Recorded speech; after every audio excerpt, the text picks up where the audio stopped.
Қайырлы күн. Бүгін сіздерге өте қызық тақырыпта әңгіме қозғағымыз келіп отыр. Және де біз екі тілде сіздерге қазір біраз ақпаратты айтамыз. Яғни бүгінгі біздің тақырыбымыз кванттық компьютер жайында болмақ. Енді кванттық компьютер туралы өздеріңіз де естіген боларсыздар.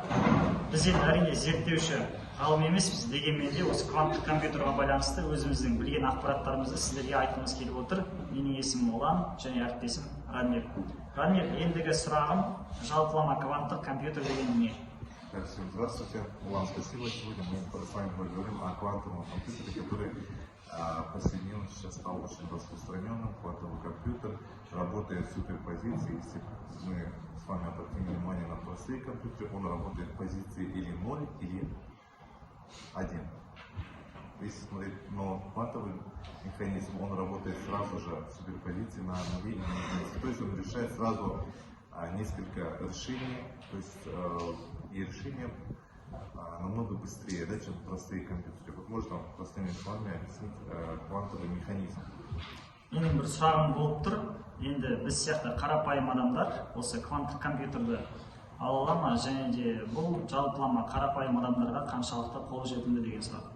На данный момент стоимость квантового компьютера варьируется от 10 до 50 миллионов долларов, да, то есть не каждый человек может себе такое позволить. Это очень дорого. Және де менің келесі бір сұрағым, бұл компьютердің басқа компьютерден айырмашылығы биттер емес, кубиттермен жұмыс жасайды дейді. Бұл нәрсені қалай түсінуге болады? Вот правильный вопрос, да, мы говорим о том, что компьютер, это говорится о том, что есть суперпозиция. То есть у простого компьютера нет суперпозиции, он работает в одном положении, а как раз таки квантовый компьютер, он работает сразу же в суперпозиции на единице и на нуле. То есть вероятность того, что он сделает какую-то определенную задачу, намного быстрее, очень большая.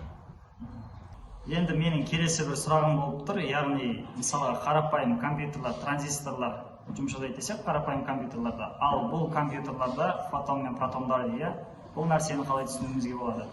Ну, можно сказать следующим образом: у квантового компьютера должна быть определенная температура, да? Или вакуум должен быть. Протоны, их создают определенную ловушку фотонов, да?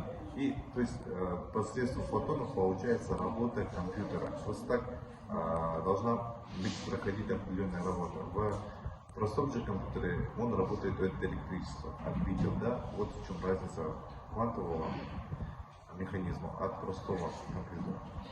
Ранмир, менің енді ең соңғы бір сұрағым болып тұр. Бұл компьютерлар қаншалықты жылдам жұмыс жасайды? Так, ну, по исследованиям ученых недавно происходило сравнение простого компьютера и как раз таки квантового компьютера, и разница была 5 миллиардов раз быстрее выполнил задачу, чем простой компьютер. То есть за 5 минут он выполнил такую работу, которая не под силам очень, даже вот если взять 5 миллиардов компьютеров, да, поставить их вместе, они не смогут быстро выполнить задачу, так как делает этот квантовый компьютер. Осымен біздің бүгінгі ақпаратымыз, яғни сұхбатымыз аяқталды. Барынша сіздерге пайдалы ақпараттар айттық деп ойлаймын. Әрине біз ғалым емеспіз ғой, дегенмен де өзіміздің білгенімізді айттық. Назар қойып тыңдағандарыңызға көп-көп рахмет. Спасибо.